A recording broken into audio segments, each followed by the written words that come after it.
નમસ્કાર મિત્રો, મારી યુટ્યુબ ચેનલ સંજય પટેલમાં આપનું હાર્દિક સ્વાગત છે। બાળ મિત્રો, આજે આપણે ધોરણ 3 વિષય છે પર્યાવરણ આસપાસ, તેનો પાઠ 11, પાઠનું નામ છે આપણા વાહનો। તેની સ્વ અધ્યયન પોથી જે આ વર્ષે નવી આવેલી છે તેનું સંપૂર્ણ સોલ્યુશન આજે આપણે આ વિડીયોની અંદર જોવાના છીએ। પરંતુ તે પહેલાં જે મિત્રો અમારી ચેનલમાં નવા છે, જેમણે હજુ સુધી અમારી ચેનલને સબસ્ક્રાઇબ નથી કરી, તે અમારી ચેનલ જરૂર સબસ્ક્રાઇબ કરે, વિડીયો લાઇક કરે, શેર કરે અને બેલ નોટિફિકેશન આઇકોન ઓન કરે, જેથી અમારા દરેક નવા વિડીયોની નોટિફિકેશન તમારા મોબાઈલની સ્ક્રીન પર મળી શકે। મિત્રો, આ દરેક વિડીયોનું PDF સ્વરૂપે સોલ્યુશન મેળવવા તમારા મોબાઈલના પ્લે સ્ટોરમાં વિશ્વગુરુ સ્ટાન્ડર્ડ 1 થી 12 ગુજરાતી સર્ચ કરી એપ્લિકેશન ઇન્સ્ટોલ કરી શકશો। તદ્દન ફ્રી એપ્લિકેશન છે, કોઈપણ પ્રકારનો ચાર્જ તમારે એપ્લિકેશન વાપરવાનો આપવાનો નથી। પ્લે સ્ટોરમાંથી અપડેટ કરી દેવા વિનંતી છે વર્ઝન જે લોકોને બાકી છે તે। શરૂઆતની સ્ક્રીન આવી આવશે, તેમાં સ્વ અધ્યયન પોથી પર ક્લિક કરી ધોરણ પસંદ કરી વિષય પર્યાવરણ પર ક્લિક કરતા વિડીયોના ઓપ્શન પરથી તમે વિડીયો જોઈ શકશો અને પીડીએફના ઓપ્શન પરથી તમે પીડીએફ સ્વરૂપે સોલ્યુશન મેળવી શકશો।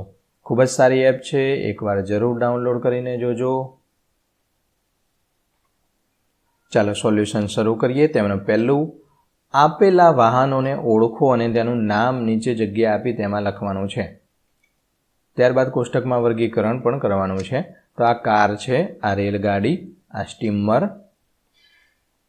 આ બસ જેને આપણે લક્ઝરી કહીએ છીએ તે, હેલિકોપ્ટર, આ છે સાયકલ, આ છે સબમરીન જે પાણીની અંદર પણ ચાલે અને ઉપર પણ ચાલે, હોટ એર બલૂન, આ છે ઊંટગાડી, આ હોડી છે, આ વિમાન અને આ ટ્રેક્ટર છે।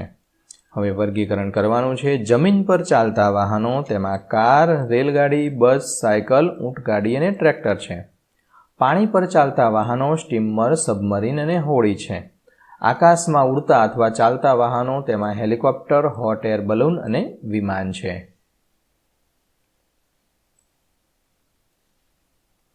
પ્રશ્ન 2, આપેલા વિકલ્પોમાંથી યોગ્ય વિકલ્પ પસંદ કરો। તેમાંનું પહેલું, નીચેનામાંથી કયું વાહન વીજળીથી ચાલે છે? Bullet train, option C. બીજું છે, નીચેનામાંથી કયું વાહન ગેસ એટલે કે CNGથી ચાલતું નથી? Option B, train.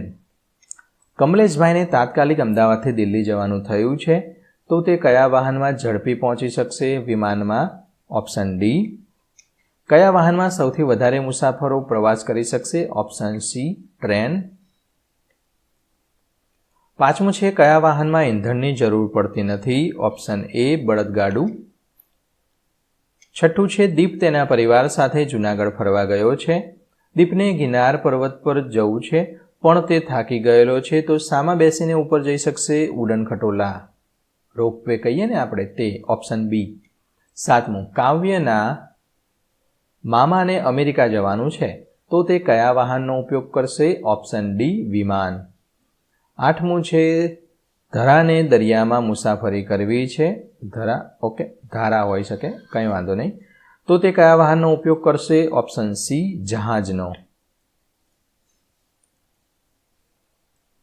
નવમું છે, દર્દીને તાત્કાલિક સારવાર આપવા માટે કયા વાહનનો ઉપયોગ થાય છે? Option B, ambulance. 10મું છે, જયેશભાઈની દુકાનમાં આગ લાગી છે, તો તે આગ ઓલવવા માટે કયા વાહનને બોલાવશે? ઓપ્શન બી, લાયબંબો અથવા ફાયર બ્રિગેડ।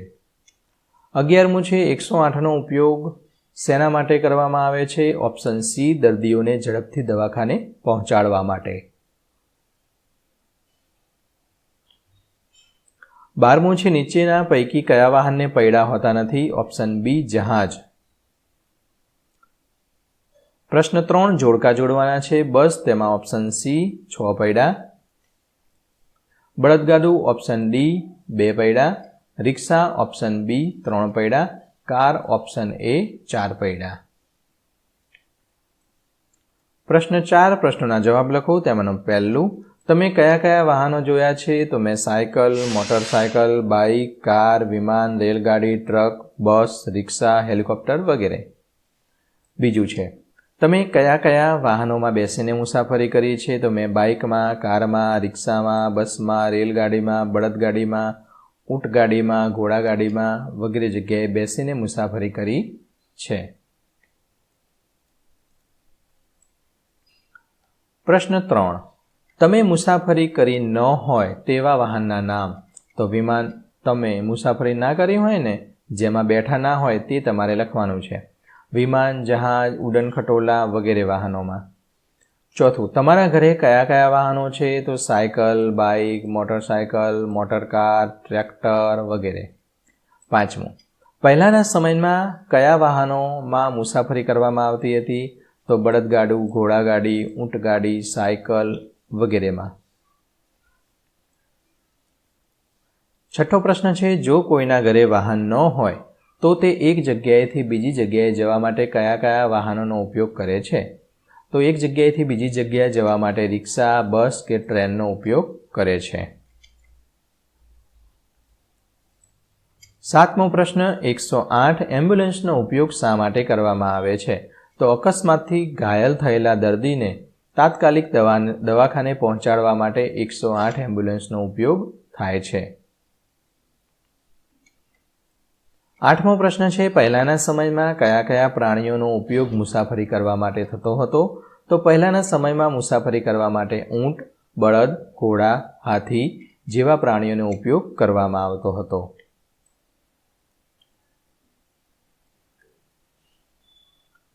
પ્રશ્ન 5 છે, નીચે આપેલા વાહનને ઓળખી તેનું નામ અને ઉપયોગ લખવાનો છે. તો આ છે એમ્બ્યુલન્સ છે, જે વાહનનું નામ 108 એમ્બ્યુલન્સ. ઉપયોગ અકસ્માતથી ઘાયલ થયેલ કે અન્ય દર્દીને તાત્કાલિક દવાખાને પહોંચાડવા માટે 108નો ઉપયોગ થાય છે. આ છે લાયબંબો અથવા ફાયર બ્રિગેડ. તો તેમાં ઉપયોગ જ્યારે કોઈ પણ જગ્યાએ આગ લાગે ત્યારે આગ બુઝાવવા માટે લાયબંબાનો ઉપયોગ થાય છે. આ છે પોલીસ વાન છે, તેનો ઉપયોગ પોલીસ કર્મચારીઓને એક સ્થળોએથી બીજા સ્થળે જવા માટે તેમજ પેટ્રોલિંગ કરવા માટે ઉપયોગ થાય છે. ટ્રેક્ટર છે, તેમાં વાહનનું નામ ટ્રેક્ટર. ઉપયોગ ખેતીમાં ખેતીકામ કરવા માટે તેમજ માલ સામાનની હેરફેર કરવા માટે ઉપયોગી થાય છે. આ ક્રેન છે, તે ભારે માલ સામાનને ઉપાડવા માટે ક્રેનનો ઉપયોગ કરવામાં આવે છે. જેસીબી ખાડા ખોદવા માટે, ગટર કરવા માટે, માટીની હેરફેર કરવા માટે જેસીબીનો ઉપયોગ કરવામાં આવે છે. આ છે વાહનનું નામ ટોઈંગ વાન, જે અકસ્માત કે ખરાબ થયેલી ગાડી યોગ્ય જગ્યાએ સુધી પહોંચાડવા માટે ટોઈંગ વાનનો ઉપયોગ થાય છે. એટલે કે આપણી 4 વ્હીલ કે એવું કંઈ બગડી ગયું હોય તો આ 4 વ્હીલને શું કરે, એને આગળનો ભાગ છે એને ઊંચો કરી દે અને પાછળનો વ્હીલ છે અહીંયા નીચે આ આગળ જાય એમ એ ગાડી પણ જાય. એટલે કે અથવા અમુક ટોઈંગ વાન એવી આવે છે કે આખી ગાડીને અંદર મૂકી દે.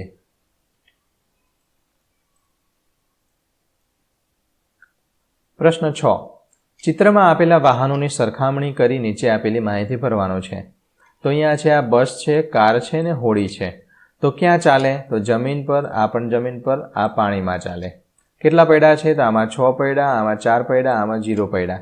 એને તો પાણીમાં ચાલવાનું, એને કે પૈડાની જરૂર છે. આશરે કેટલા માણસો બેસી શકે? આમાં 50, કારમાં 4, હોડીમાં 6. નાની હોડી છે એટલા માટે, મોટું જહાજ હોય તો ઘણા બધા આવે.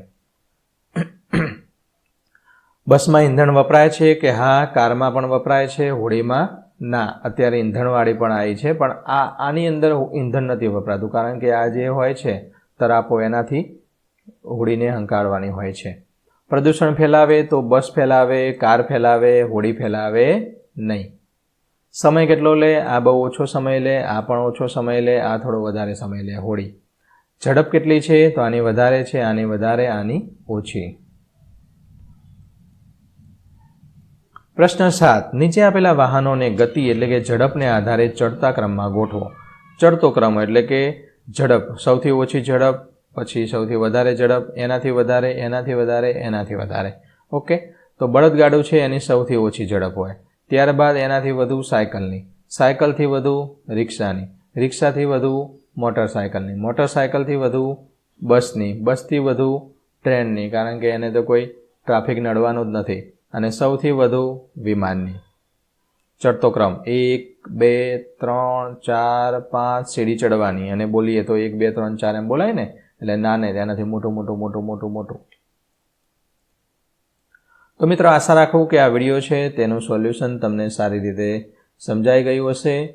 આ દરેક વિડીયોનું PDF સ્વરૂપે સોલ્યુશન મેળવવા માટે વિશ્વગુરુ એપ ઇન્સ્ટોલ કરો. તદ્દન ફ્રી છે. કોઈપણ પ્રકારનો ચાર્જ તમારે એપ્લિકેશન વાપરવાનો આપવાનો નથી.